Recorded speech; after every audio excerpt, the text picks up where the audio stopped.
Assalamualaikum warahmatullahi wabarakatuh. Selamat sore. Senang sekali saya Levila kembali hadir di depan Anda dalam program Kontak Dokter, solusi konsultasi kesehatan keluarga Anda. Oke, gimana nih kabarnya pemirsa pada sore hari ini? Baik ya?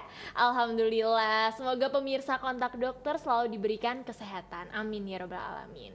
Oke, pada sore hari ini, pada kesempatan kali ini, Kontak Dokter akan membahas tentang penyakit efusi pleura dan permasalahannya. Nah, mesti banyak nih di antara pemirsa yang udah tahu dan yang belum tahu. Apa sih itu penyakit efusi pleura? Nanti kita akan bahas dengan ahlinya dan tentunya. Karena saat ini Levila telah bersama dengan Dokter Lili Lestari, spesialis radiologi konsultan MSI.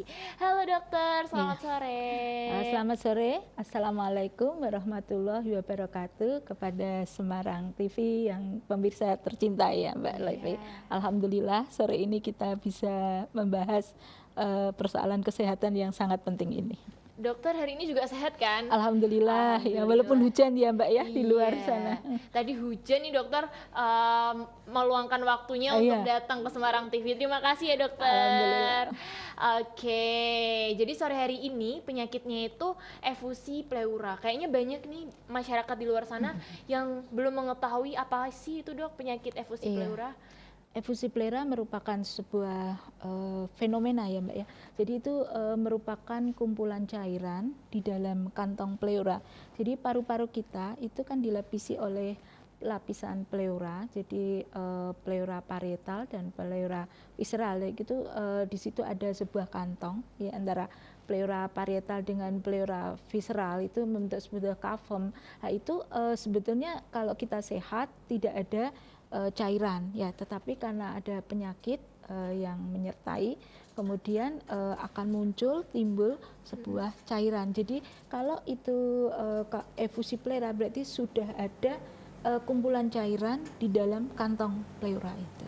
Oh, jadi ada cairan yang di paru-paru kita. Ya, mungkin slide-nya bisa dibantu. Jadi pemirsa Semarang TV. Jadi kalau pasien penderita itu ada cairan di dalam pleura itu berarti dia kan udah ada penyakit ya, penyakit yang menyertai. Jadi penyakit yang sebelumnya itu bisa disebabkan karena penyakit paru atau penyakit di luar paru ya. Jadi cairannya itu kumulasinya itu tergantung dari derajat dari penyakitnya, yaitu penyakit ini bisa dari paru-paru, bisa dari luar paru. Jadi penyakit apa aja tuh dokter yang menimbulkan efusi pleura itu sendiri? Jadi kalau paru-paru itu biasanya kita bagi, jadi itu ada infeksi sebelumnya. Ya bisa infeksi, kemudian bisa malignansi. Jadi kalau malignansi biasanya kanker-kanker yang di payudara, kemudian kanker di paru sendiri, kemudian juga kanker-kanker di lain itu akan menimbulkan sebuah metastasis ya itu ke dalam paru, kemudian akan membentuk cairan. Kemudian kalau penyakit itu berupa trauma, jadi misalnya ada benturan di paru, kemudian akan membentuk cairan yang disebut dengan kumpulan di situ, tapi cairannya bukan cairan dalam bentuk pure air, tapi akan membentuk darah. Jadi di situ akan terjadi hematotorak ya.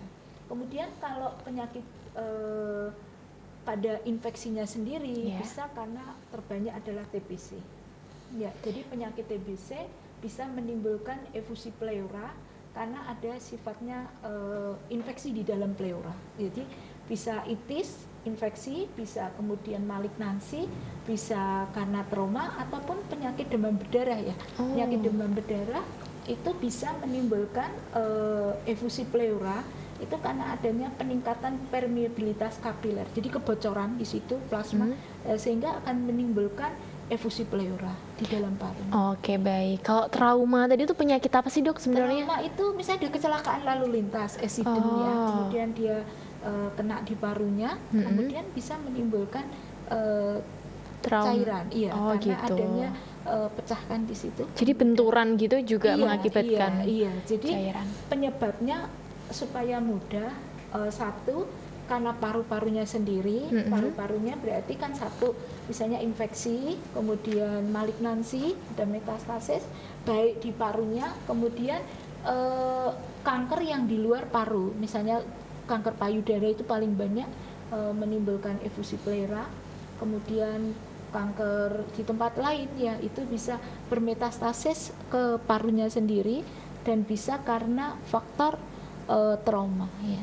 Oh, jadi kanker juga bisa ya, ataupun dokter? penyakit kolagen, penyakit yang lain, gitu. hampir semua faktor patofisiologinya itu penyebab dari pleura itu efusinya sangat banyak ya etiologinya. Kalau penyakit efusi pleura sendiri nih dokter, itu berbahaya nggak sih dokter? Iya, jadi efusi pleura itu kan tadi bisa terjadi karena permeabilitas kapiler yang meningkat, misalnya pada penyakit demam berdarah.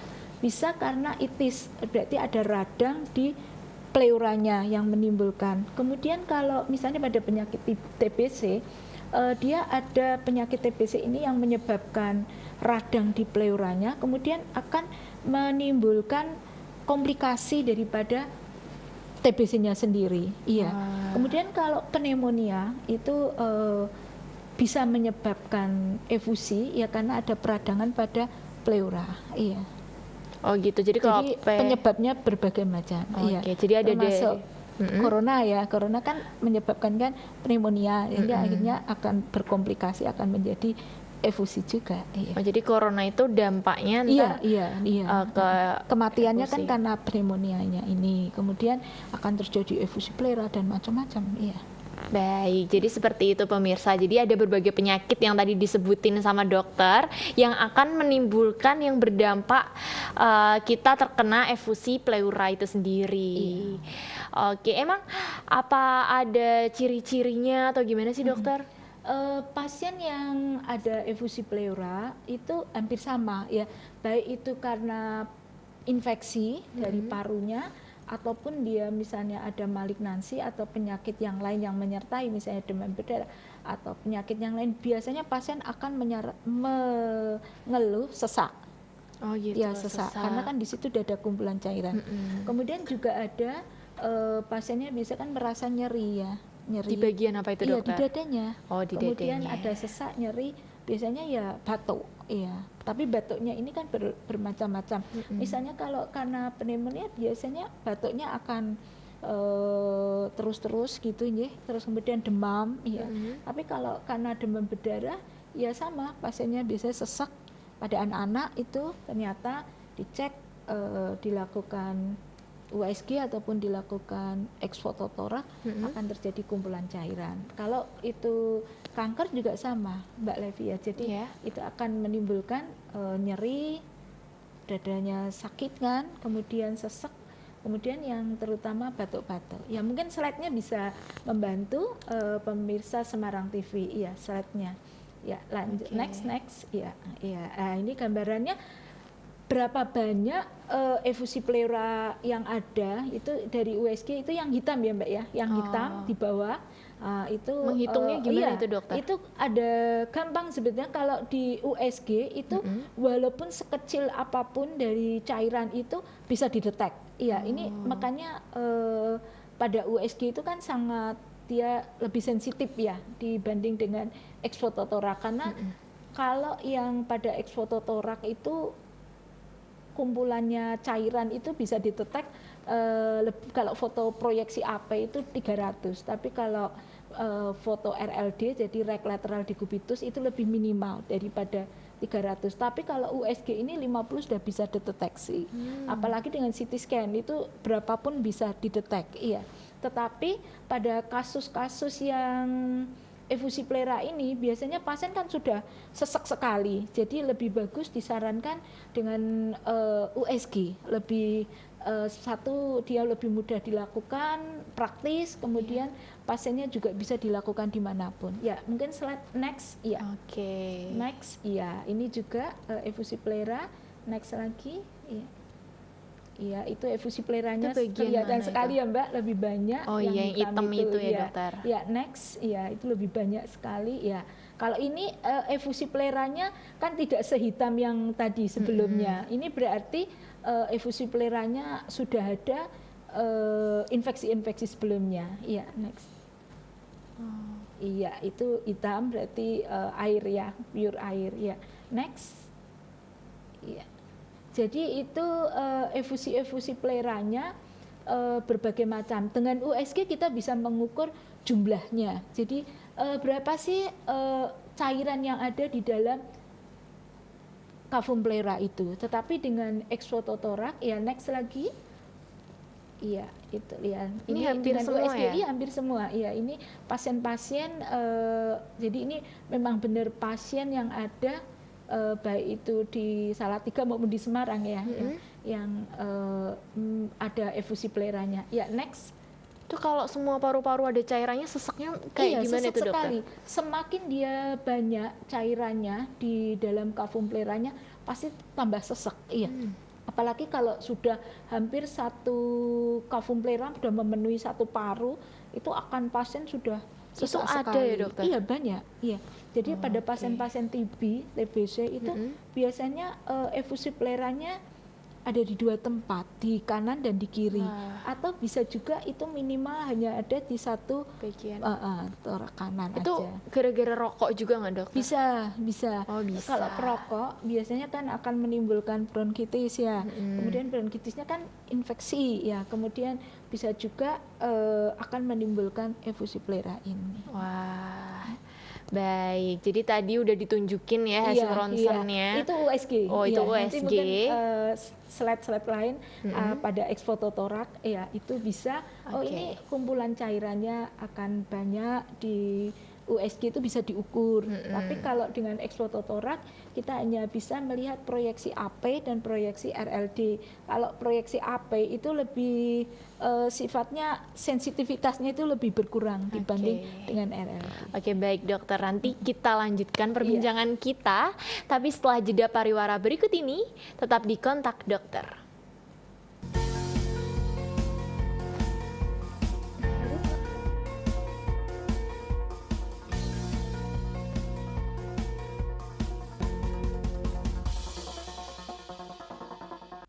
Waspada bakteri dan virus di sekitar kita. Virus corona telah menjangkit ribuan orang dan telah menyebar ke 16 negara. Bagaimana mencegah tertular virus corona ini? Menggunakan masker saja tidak cukup untuk mencegah penyebaran virus corona. Karena ukuran virus corona yang hanya sekitar 0,1 mikron, tidak dapat dihadang oleh masker umum yang hanya dapat menyaring partikel berdiameter 0,3 mikron. Kita juga harus sering mencuci tangan dengan bersih, juga menghindari kontak fisik dengan orang yang sakit, dan lengkapi asupan untuk meningkatkan sistem imun tubuh dengan mengonsumsi MyBio Susu Kolostrum. Karena MyBio Susu Kolostrum sangat bermanfaat untuk meningkatkan daya tahan tubuh, membantu proses penyembuhan, serta proses pertumbuhan. Dengan rutin mengonsumsi MyBio Susu Kolostrum, akan membantu mencegah tubuh kita tertular dari serangan virus penyakit yang berbahaya. MyBio Susu Kolostrum. Start your healthy life today. Unen Jawi, desa mawa cara, negara mawa tata. Saben panggonan duwe cara lan adat dhewe-dhewe. Setiap tempat mempunyai aturan dan adat sendiri-sendiri.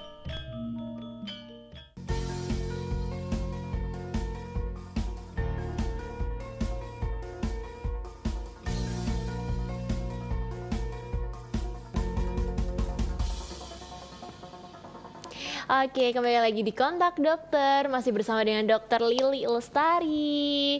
Oke dokter, kita lanjutin pembahasannya tentang efusi pleura.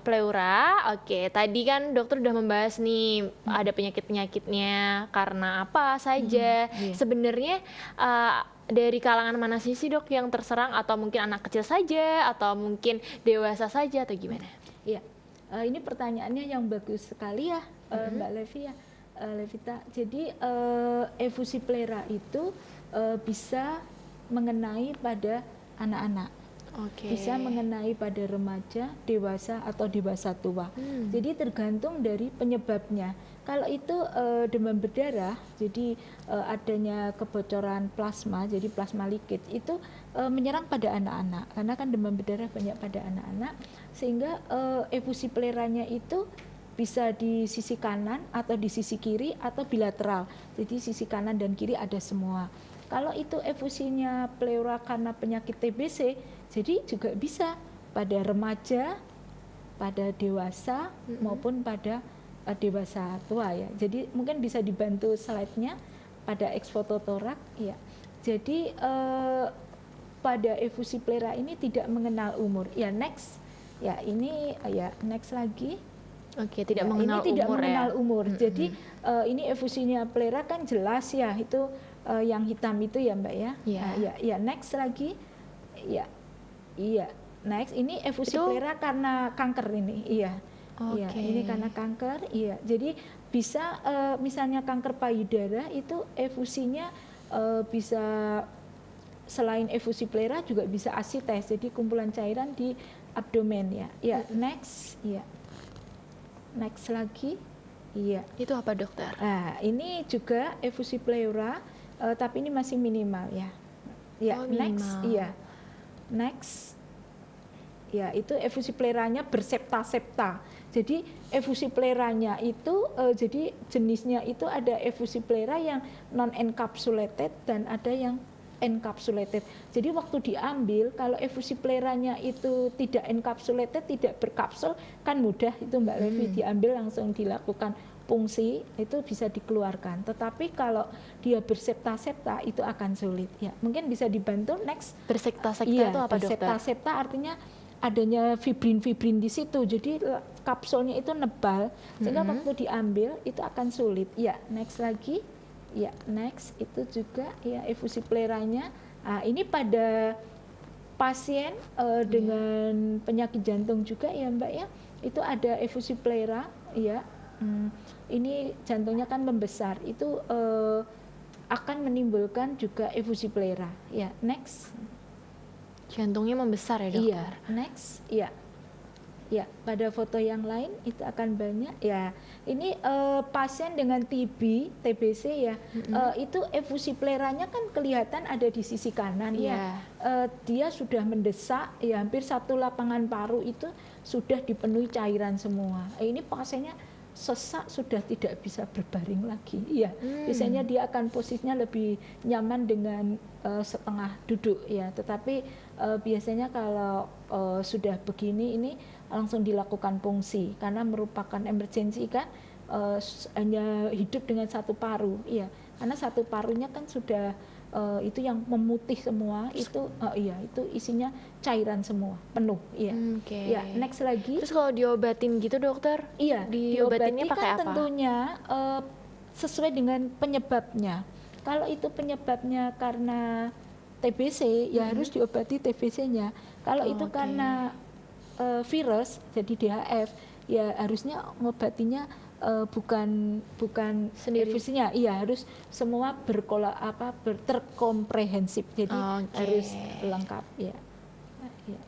Oke. Jadi bisa semuanya ya Mbak ya, Mm-mm. bisa pada anak, bisa pada remaja, bisa dewasa, bisa orang tua. Ya. Tadi kan kalau itu kan berarti nafasnya sesek gitu dokter. Iya. Mungkin dibantunya pakai infus atau pakai apa dokter? Oksigen kan kalau Oke. itu, ya kemudian segera mungkin dilakukan fungsi. Ya. Fungsi itu artinya diambil cairannya di dalam parunya. Itu. Jadi diambil gitu cairannya dokter? Iya, iya dipungsi, iya sehingga Oke. itu akan meringankan kan daripada pasiennya. Kemudian juga pengambilan cairannya itu kita tidak boleh ceroboh ya, jadi sampai pasien itu stabil. Jadi kalau dia sudah diambil batuk-batuk itu ya harus secepatnya berhenti. Kalau udah dipungsi nih dokter, itu bisa langsung sembuh atau gimana dokter? Kalau sudah dipungsi ya ini mungkin bisa dibantu slide lagi setelahnya. Jadi kalau sudah diambil cairannya, tentunya dia akan paru-parunya kan lebih bagus dibanding sebelumnya. Jadi cairannya akan keluar ya. Yeah. Kemudian pasiennya akan bisa bernafas kembali, iya. Dibanding yang sebelumnya, misalnya pasien itu ada karena TBC, kemudian ada komplikasi efusi pleura, tentunya pasien itu akan sesak sekali, ditambah dengan TBC-nya sendiri kan. Nah, itu kalau cairannya diambil akan lebih lebih nyaman pasiennya. Oke, jadi tapi belum sembuh total ya dokter? Belum, karena kan TBC-nya belum diobati. Tapi kalau harus bersamaan. Tapi kalau semisal itu cuman dari efusi pleuranya sendiri, berarti bisa langsung sembuh? Iya. Tapi kalau digabungkan dengan penyakit lain, berarti harus bersamaan ya dokter? Iya, betul. Pinter Mbak Levi. Oke. Iya. Jadi bisa karena penyakit yang lain-lain ya. Kalau misalnya dia kanker payudara, efusinya kan diambil, tetapi kankernya sendiri kan masih terus berjalan terus. Tapi itu bisa berdampak lagi, penyakitnya, efusinya bisa keluar lagi, tumbuh lagi gitu. Jadi kadang-kadang pasien itu bolak-balik dipungsi gitu. Oke, sebentar nih dokter, ada penelpon ini. Halo. Halo. Dari siapa, di mana? Mas Budi dari Salatiga. Oke, Mas Budi di Salatiga. Oke, Mas Budi mau bertanya apa nih sama Dokter Lili, Mas Budi? Ya, sebelumnya selamat sore nih dok. Iya, selamat sore Pak Budi. Saat ini kan lagi boomingnya virus corona ya dok. Iya. Salah satu gejalanya kan sesak nafas. Iya, Bapak. Yang katanya merusak paru-paru. Iya Bapak. Apalagi virus ini mengevolusi yang lebih kuat. Bagaimana menurut dokter, apakah bisa dideteksi dan dibedakan bagus tidaknya paru-paru, baik akibat virus ataupun karena kerusakan akibat asap rokok misalnya? Iya, terima kasih Pak Budi, pertanyaannya sangat bagus sekali. Jadi sebenarnya peranannya itu sangat banyak ya Pak Budi. Radiologi itu untuk menegakkan diagnosis daripada corona ini. Dari hasil jurnal yang terbaru, karena penyakit ini juga baru ya, ternyata peranan CT scan itu bisa dilakukan sebelum menunggu hasil lab itu positif ada. Jadi pada di jurnal-jurnal terbaru dari beberapa yang sudah terbit yang mungkin belum banyak, tetapi ternyata di dalam CT scan itu kita bisa mendeteksi itu karena pneumonianya itu akan jelas sekali, yaitu dengan adanya ground glass appearance. Jadi pada gambaran CT scan itu sangat jelas sekali itu karena pneumonia karena viral. Iya, sehingga sebelum menunggu hasil lab itu hasilnya ada, itu peranannya radiologi sangat besar. Kalau di Cina itu akan dilakukan CT scan dan itu gambarannya khas sekali bahwa itu menunjukkan dampak dari infeksi virusnya. Iya. Tetapi sebelumnya kan mungkin dilakukan pemeriksaan eksfototorak, tetapi gambaran eksfototorak itu akan sama pneumonia. Tetapi pada CT scan itu akan jelas sekali dan CT scan-nya dilakukan dengan cara CT scan torak, Pak Budi. Jadi sangat cepat hasilnya. Karena kenapa sangat cepat? Karena pada saat itu juga dilakukan CT, hasilnya juga akan langsung jadi. Iya. Jadi peranan radiologi ini sangat besar sekali untuk mendeteksi secara cepat pneumonianya. Iya. Terima kasih Pak Budi, pertanyaannya sangat bagus sekali. Baik dokter, jadi tadi kan mungkin Pak Budi tuh masih penasaran kayak emang udah ada belum alatnya gitu? Oh, alatnya sudah ada, alatnya sudah ada dan siap untuk pemeriksaannya. Jadi bisa kapanpun, bisa pagi, bisa siang, bisa malam karena itu 24 jam. Iya. Oh, gitu. Jadi kalau pada eksfototoraknya juga kita 24 jam bisa dilakukan. Misalnya pasien itu batuk-batuk, kemudian ada riwayat misalnya kontak dengan penderita ataupun bepergian di negara luar, itu langsung dilakukan eksfototorak, kemudian CT scan torak itu akan cepat terdeteksi. Iya. Jadi dideteksinya tidak menunggu lama, tidak menunggu hari-hari. Jadi langsung saat itu juga bisa dilakukan hasilnya. Iya. Oke, jadi udah ada alatnya di dokter juga ada. Sudah, iya. Jadi itu 24 jam bisa dilakukan ya secepat mungkin saat itu juga. Jadi bisa tahu perbedaannya itu terkena penyakit apa, Pneumonia, terkena virus apa, seperti itu. Jadi tidak usah khawatir lagi pemirsa. Sambil menunggu hasil labnya.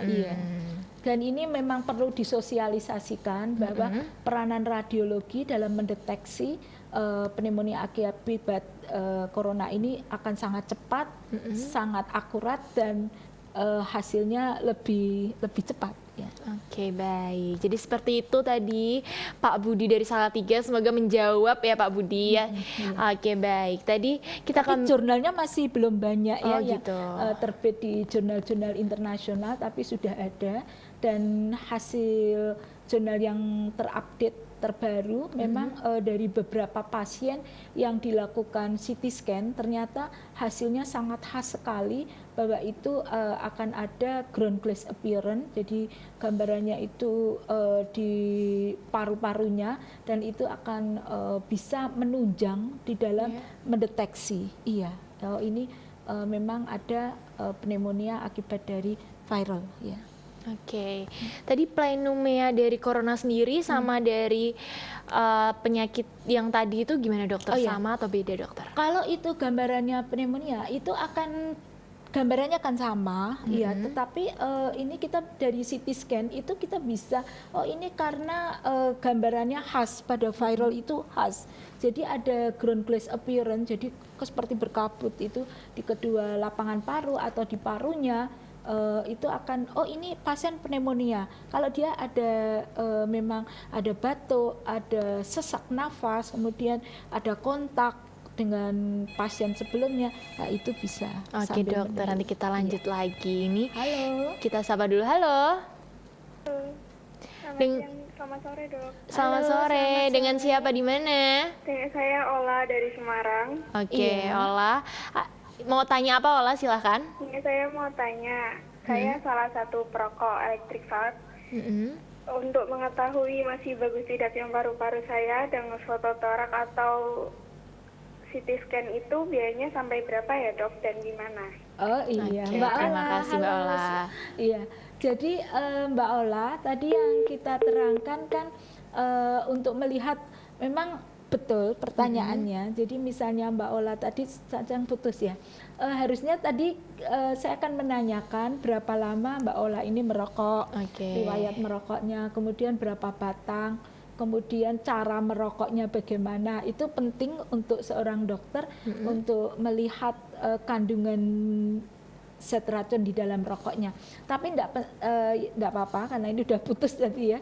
Jadi nanti dilakukan eksfototorak dulu, kemudian kalau memang dilakukan CT scan itu akan menggunakan yang namanya metode low dose ya, low dose. Low dose itu artinya kita akan melakukan medical check up dengan cara teknik yang serendah mungkin radiasi yang didapat ya. Jadi Mbak Ola silahkan untuk medical check up bisa di puskesmas. Sekarang kan ada beberapa puskesmas yang memang dilengkapi dengan eksfototorak. Kemudian kalau lebih nyaman lagi itu menggunakan BPJS ya. Kalau BPJS kan tidak bayar ya kan. Jadi tidak usah takut, tidak usah cemas. Silakan Mbak Ola yang di Semarang untuk melakukan medical check up ya. Kalau memang tidak malu ya sampaikan aja ke dokter, memang harusnya memang begitu.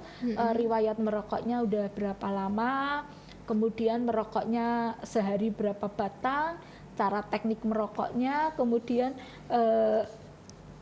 cara menghisapnya itu dan menggunakan alat apa ya. Ini penting sebagai masukan input dari seorang dokter untuk melihat hasil daripada tadi paru-parunya Mbak Ola ya. Baik, jadi langsung aja ke dokter BPJS ya atau ke puskesmas terdekat.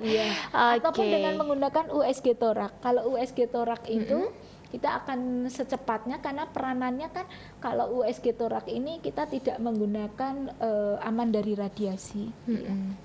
Oke, jadi itu ya dokter ya. Iya. Baik, tadi udah ada Mas Budi sama Mbak Ola yang bertanya. Jadi untuk pemirsa di rumah yang mau gabung bertanya langsung sama dokter Lili bisa langsung aja. Udah ada yang nelfon lagi nih dokter. Halo. sore. Selamat sore, dengan Selamat siapa sore, di Dok. mana? Iya, selamat sore Bapak. Dengan Iya. Bapak siapa? Dengan siapa di mana? Mbak Hono. Oh, Mbak Hono di Kalisindi. Iya, kok Baik. tahu, iya. Mbak? Iya.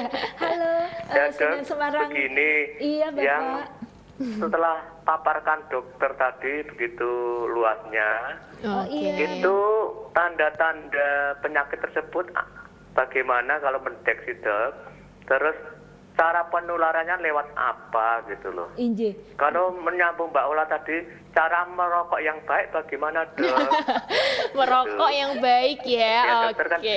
ada teknik merokok gitu loh. Iya, Lah saya iya, tanya, Bapak. teknik Iya. merokok yang baik Iya, bagaimana, iya Dok? Bapak Semarang, Gitu. pemirsa Semarang TV ya. Pertanyaannya 3 ya Bapak ya. Jadi Oke, ya. matur nuwun. Iya, Bapak di Iya. Semarang ya Pak. Dalam Iya. Di Semarang ya. di Ungaran Oh Barat. iya, jadi nanti Dok, yang daerah ini dingin. untuk Jadi, khusus yang saya daerah dingin kan iya yang perokok penanya-penanya ini bisa gratis ya pemeriksaannya Langsung ya, Mbak? konsultasi langsung Iya, ke dokter gratis, Lili, ya. gratis. Nanti pemeriksaannya Oke. medical check up-nya Tunggu, bisa Dawu gratis ya. Ibu. Iya, makasih Iya. Mbak Hono. Oke, dokter, kita Iya. tahan dulu, dokter. Iya. Karena kita akan jawab pertanyaannya tadi dari Mbak Hono setelah pesan-pesan berikut ini hanya di tetap di kontak dokter.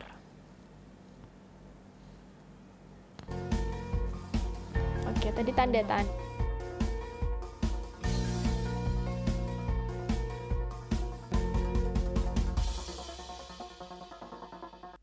Start your healthy life today, my bio. Seiring bertambahnya usia, produksi sel imun dan sel-sel pertumbuhan dalam tubuh akan berkurang. Pola hidup yang tidak sehat, perubahan cuaca yang tidak menentu, stres, hingga paparan radikal bebas yang terus-menerus menggerogoti sistem kekebalan tubuh, sehingga tubuh rentan sekali terkena penyakit, mulai dari influenza, alergi, asma, pneumonia. Perkuat sistem kekebalan tubuh Anda dengan susu kolostrum MyBio. Diformulasikan secara khusus untuk menutrisi dan meningkatkan daya tahan tubuh. Anak-anak, remaja, atlet, orang tua hingga mereka yang sedang tahap penyembuhan dalam sakit dapat mengkonsumsi MyBio. Konsumsi susu kolostrum setiap hari dan dapatkan manfaat seperti meningkatnya daya tahan tubuh, mempercepat proses penyembuhan bagi Anda yang terkena penyakit, memaksimalkan sistem pertumbuhan. Jangan tunggu sakit datang. Mulai hidup sehat Anda hari ini bersama susu kolostrum MyBio. Start your healthy life today, my bio.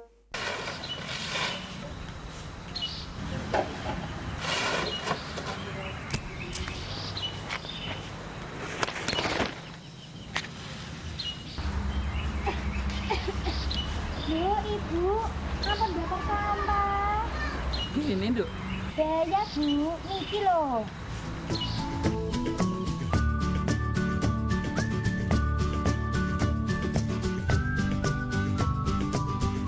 Oh, ngono, Duk.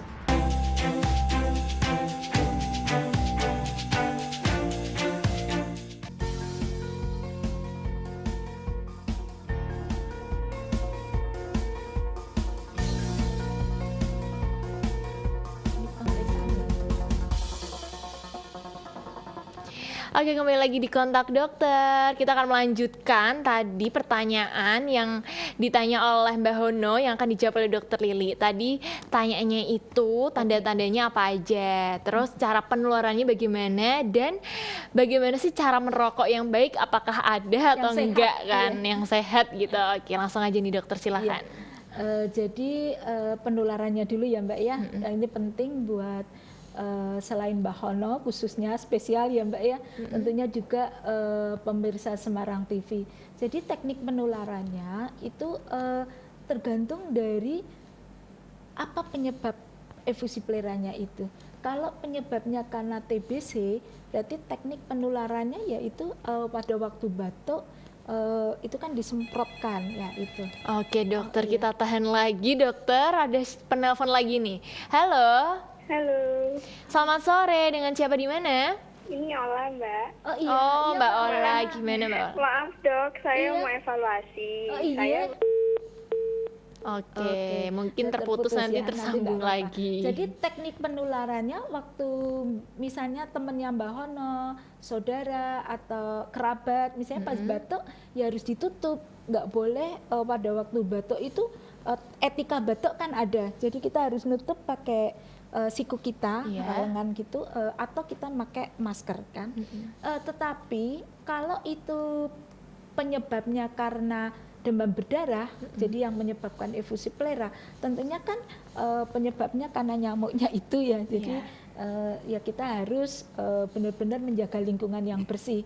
Kemudian kalau itu karena infeksi yang lain, misalnya pneumonia ataupun bronkitis ataupun penyakit-penyakit paru yang lain, tentunya harus dijaga ya.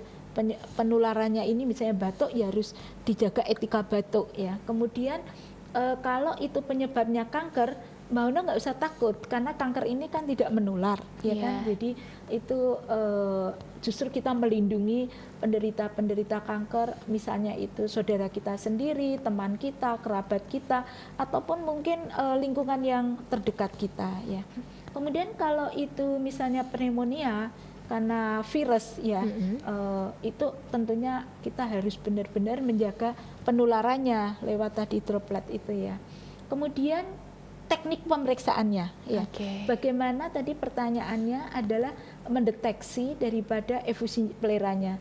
Kalau itu mau cepat, tepat dan akurat, kalau menggunakan eksfototorak itu memang harus ada teknik pemeriksaannya dengan menggunakan eksfototorak jenis jenis pemeriksaannya proyeksinya AP ataupun RLD ataupun LLD. Tetapi kalau itu lebih akurat di dalam hal ini misalnya virus corona itu di Cina itu yang paling akurat dengan CT ya. Jadi menggunakan CT scan itu akan gambarannya akan sangat jelas adalah adanya ground glass appearance ya. Jadi gambarannya itu sangat jelas khas ini karena pneumonia akibat virus ya.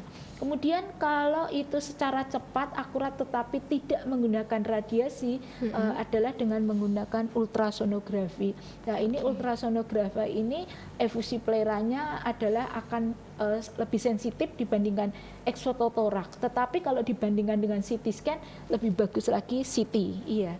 Karena USG ini kan tidak mengandung ionisasi, artinya dia tidak mengandung radiasi sama sekali. Jadi seperti gelombang aja, gelombang suara dengan frekuensi di atas daripada frekuensi tinggi ya. Jadi 20.000 Hz ya. Jadi itu menunjukkan adanya gelombang ultrason ya.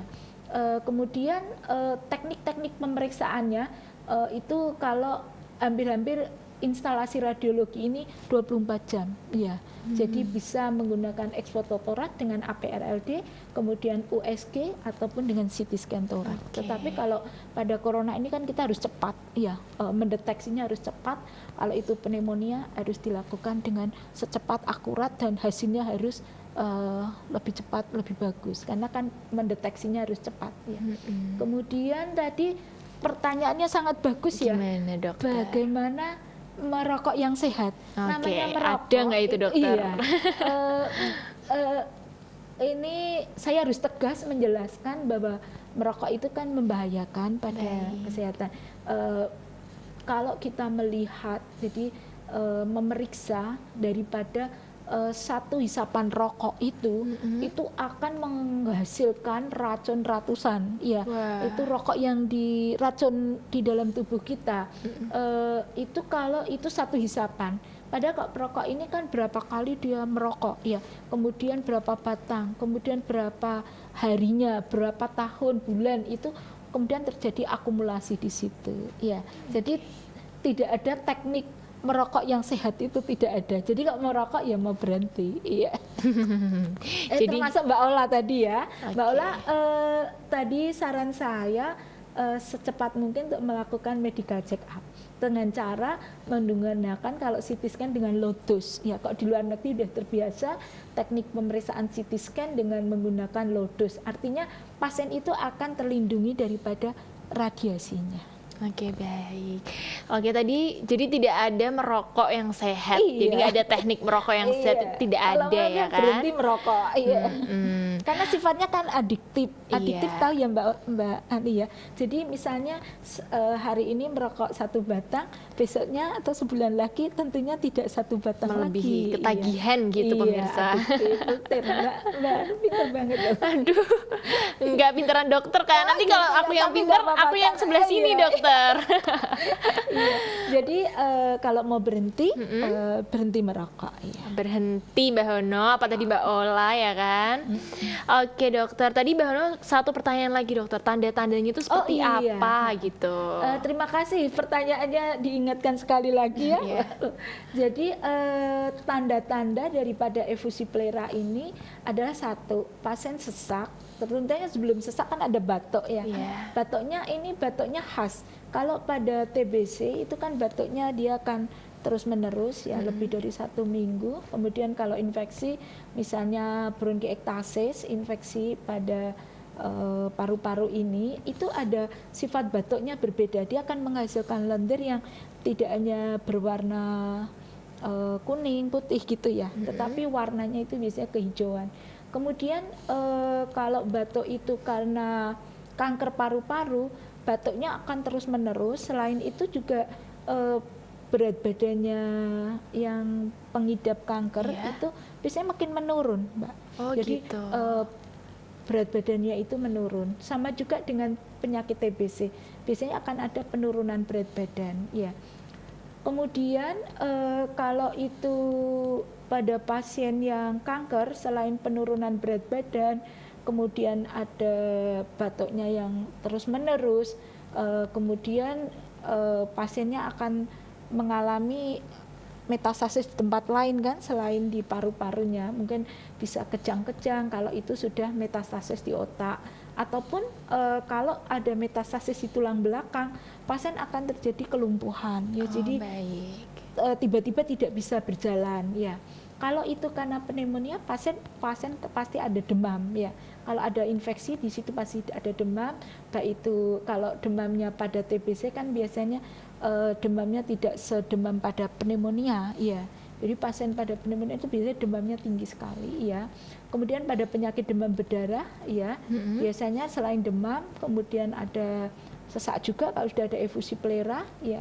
Kemudian kalau demam berdarah ini kan dia ada rekovalen, jadi dia akan 7 hari itu sudah mengalami penyembuhan ya.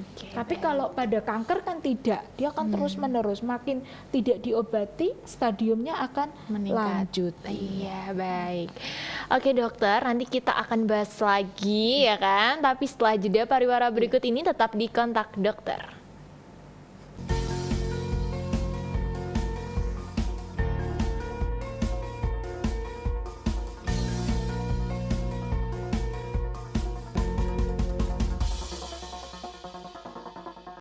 MyBio susu kolostrum adalah susu rendah lemak dengan kandungan kolostrum dan kalsium. Kolostrum adalah cairan prasusu yang dihasilkan oleh kelenjar mamalia pada 16 jam pertama. MyBio susu kolostrum mempunyai banyak faktor yang baik untuk tubuh, yaitu faktor yang berfungsi menjaga daya tahan tubuh, pertumbuhan, dan nutrisi. MyBio susu kolostrum dapat dikonsumsi oleh siapa saja. Minum 2 kali sehari, pagi dan malam sebelum makan. Start your healthy life today. Sorry banget ya, maaf telat. Oh nggak apa-apa, oke.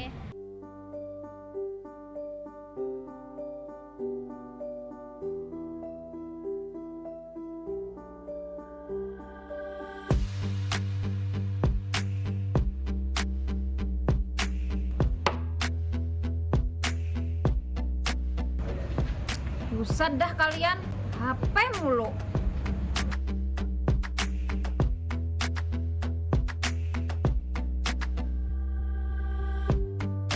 Mari bijak gunakan gadget, pahami kondisi, situasi, dan lokasi.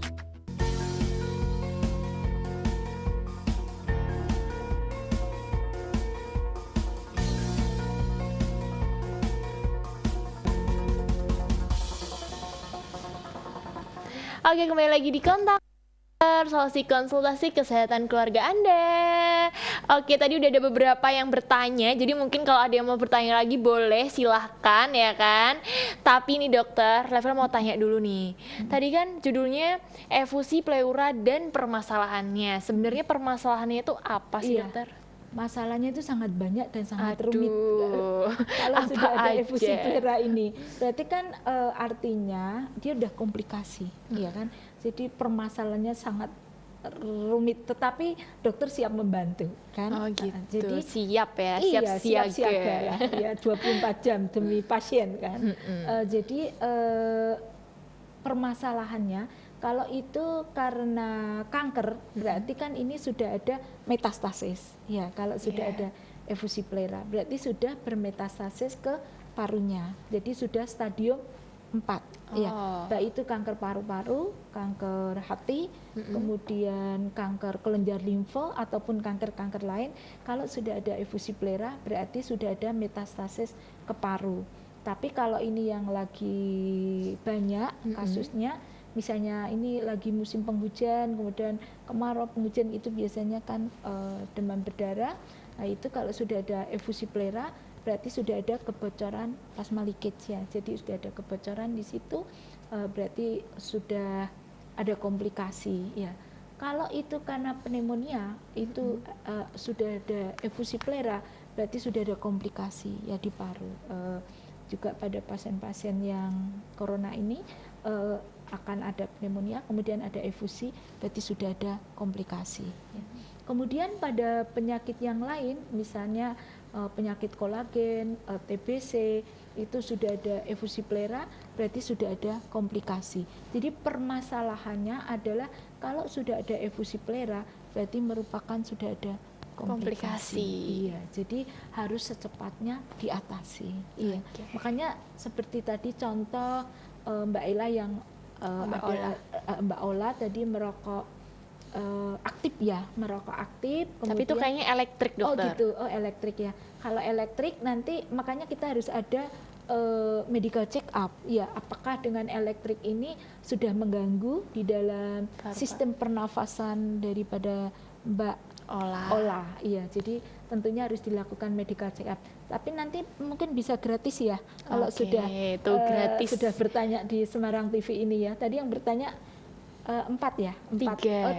Karena 4-nya sama ya. Jadi nanti bisa gratis khusus yang bertanya pada pemirsa Semarang TV ya, yang tercinta ya. Jadi itu permasalahannya, jadi sudah ada komplikasi di dalam paru-parunya. Oke, jadi tadi kan merokok itu juga mengakibatkan efusi pleura. Nah, merokoknya bisa, itu tapi tidak langsung ya, tidak gitu. langsung. Jadi pada perokok ini adalah pasien itu kalau dia merokoknya sudah lama, kemudian baik itu perokok aktif maupun perokok pasif. Jadi dalam hal ini perokok ini bisa aktif, bisa pasif. Karena tren yang sampai akhir ini, kalau dulu teorinya kanker paru-paru itu banyak diderita oleh para dewasa. Iya, sekarang sudah tidak. Trennya pada wanita itu juga sudah ada. Kalau zaman dulu kan laki-laki. Ternyata sekarang trennya justru wanita ada juga, itu karena adalah perokok pasif. Ya, ini sama bahayanya, baik perokok aktif maupun perokok pasif, karena sama-sama menghisap zat-zat racun tadi. Tetapi kalau pada pasien-pasien yang sudah kanker paru-paru karena dampak daripada perokok yang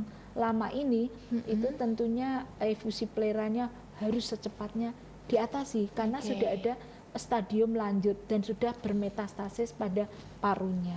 Baik dokter, jadi perokoknya itu elektrik maupun tidak elektrik sama aja ya dokter ya? Sama, mengganggu sama-sama di dalam sistem pernafasan ya. Tapi tentunya mungkin ada dampak yang lebih berbeda ya, tetapi perokoknya sama ya. Baik itu merokok dengan elektrik maupun merokok dengan tradisional ya.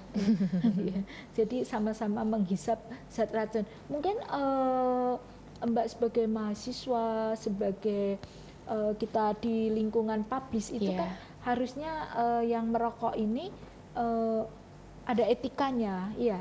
Tetapi kan untuk mungkin di Semarang kita masih sering melihat menyaksikan sendiri di dalam bus itu yang tidak ber-AC masih merokok ya. Jadi kasihan yang di sekitar kita. Iya. Harusnya ada etikanya merokok pada tempatnya ya, Batuk dokter, juga harus ada etikanya. Oh iya benar. Batuk harus mempunyai etika. Jadi etika batuk harus ditaati ya. Jadi batuk yang benar itu harus begitu. Karena itu kan perokok yang benar itu bagaimana? Sekarang harusnya batuk yang benar itu harus gimana itu dokter? Harus etika batuk harus ada. Kalau memang tidak mempunyai masker, harusnya yang memakai masker kan yang pada saat dia batuk ataupun pilek ataupun ada menderita saluran pernafasan itu harus melindungi dari sekitarnya, bukan yang sehat memakai masker, tetapi yang sakit itu, yang batuk dan pilek itu memakai masker karena supaya tidak menularkan pada sekitarnya. Iya benar banget. Jadi buat yang sakit terutama yang harus memakai masker ya dokter. Kalau nggak punya masker harus ditutup ya dengan ditutupin dengan siku kita. Oke, seperti itu pemirsa. Jadi kalau udah kepepet tuh kan ya dokter. Nggak boleh batuk itu. Oh iya, ada etika batuk. Iya gitu. Oke dokter, mungkin cara mencegahnya itu gimana sih dokter biar kita tidak terserang penyakit efusi pleura? Tentunya pencegahan itu sangat bagus, sangat penting daripada kita mengobati. Karena kalau sudah mengobati biayanya juga mahal ya Mbak ya. Kalau sudah kena kanker paru-paru, kemudian sudah kena TBC ya, kemudian sudah kena bronkitis, kena pneumonia, kemudian sudah kena penyakit-penyakit kronis yang lain yang menyebabkan efusi pleura. Jadi mencegahnya dengan cara kalau karena itu TBC berarti kita harus hidup sehat, berpola sehat. Artinya kita harus olahraga juga rutin ya. Mbak udah olahraga rutin. Aduh ketahuan kan aku nggak berolahraga. Ya. Kemudian makanan yang bergizi seimbang ya. Kita harus jaga pola hidup sehat ya. Terutama dalam menghadapi kita penghujan ini, jaga stamina kita ya. Terutama kalau ada teman yang batuk, yang pilek, kita juga harus menjaga diri kita sendiri dengan cara ya jangan dekat-dekat gitu. Kalau nanti dikira itu musuhan dokter kalau nggak deket-deket. Etikanya ada, etika batuk itu yang batuk itu harus memakai masker kan. Kalau nggak ada masker harus ditutup ya. Nggak boleh batuk itu langsung atau mungkin dia punya sifat ini batuknya nggak apa-apa gitu ya, ini batuk di mana-mana ya. Kalau meludah juga sama. Kalau pada pasien-pasien TB tidak boleh batuk di sembarang tempat, meludah di sembarang tempat, harus ada etikanya. Jadi harus ditaruh di tempat tertentu yang terlindung dari tempat-tempat yang aman. Jadi tidak boleh ditutup ya, misalnya ditaruh di cangkir yang ada tutupnya. Jadi itu tertutup di situ. Tidak boleh sampai tumpah sehingga akan menyebabkan penularan di mana-mana. Jadi kan kumannya kan Mycobacterium tuberculosa. Ya ini harus dimasukkan di dalam cangkir yang ada tutupnya, kemudian atau ditaruh di tempat yang benar-benar tidak menularkan ke sekitarnya. Baik. Jadi kalau kita batuk sembarangan itu kan virusnya gimana nih dokter? Menyebar beratus-ratus virus ya dokter? Menyebarkan virus di tempat-tempat yang lain. Tetapi kalau itu Mycobacterium tuberculosa, sekali batuk semprotannya itu bisa banyak sekali kuman yang disemburkan. Bahaya tuh pemirsa. Kecuali kalau demam berdarah. Demam berdarah ini bukan karena batuknya, tetapi karena ada kebocoran plasma leakage. Jadi ada memang bocor di situ, pembuluh darahnya kan lewat penularannya kan lewat nyamuk ya. Jadi kita harus menjaga lingkungan sekitar kita ya. Baik dokter nih, udah di penghujung acara banget nih dokter. Dokter bisa dong ngasihin kesimpulan kita pada sore hari ini. Iya, Semarang TV yang saya cintai. Jadi yuk kita bersama-sama melindungi diri kita, melindungi lingkungan kita, melindungi kerabat kita, saudara-saudara kita, teman-teman. Kita bersama-sama untuk menjaga supaya kita bisa sehat. Jadi mencegah itu sangat berharga, lebih mulia dibanding mengobati. Karena kalau kita sudah kena penyakit, pertama biayanya juga mahal, juga kita tentunya harus dirawat, harus saudara-saudara kita juga akan istilahnya terganggu. Yuk kita bersama-sama menjaga dengan cara pola hidup sehat. Pola hidup sehat artinya makanan yang seimbang, teratur, kemudian juga apa Mbak? Kita harus olahraga dan terutama minum air putih yang cukup. Oke, terima kasih ya dokter telah datang ke Semarang TV ya kan. Terima kasih banyak, ilmunya sangat bermanfaat banget untuk pemirsa di rumah. Dan oke, pada sore hari ini nggak terasa waktunya sudah habis. Jadi jangan lupa terus saksikan Kontak Dokter setiap hari Minggu jam 5 sampai jam 6 sore hanya di Cakra Semarang TV. Levila pamit, wassalamualaikum warahmatullahi wabarakatuh. Waalaikumsalam warahmatullahi wabarakatuh.